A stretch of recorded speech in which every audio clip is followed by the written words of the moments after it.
ఉంటుంది.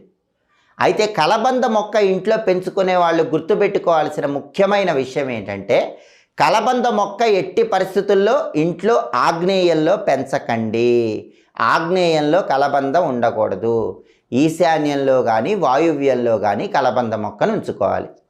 అలాగే కలబంద గుజ్జు తీసి శుక్రవారం పూట శ్రీ మహాలక్ష్మీదేవికి ఆ గుజ్జు నివేదన చేసి ఆ తర్వాత ఆ గుజ్జుని నీళ్లలో కలుపుకొని మీరు స్నానం చేస్తే భయంకరమైనటువంటి దరిద్రాలన్నీ పోతాయి.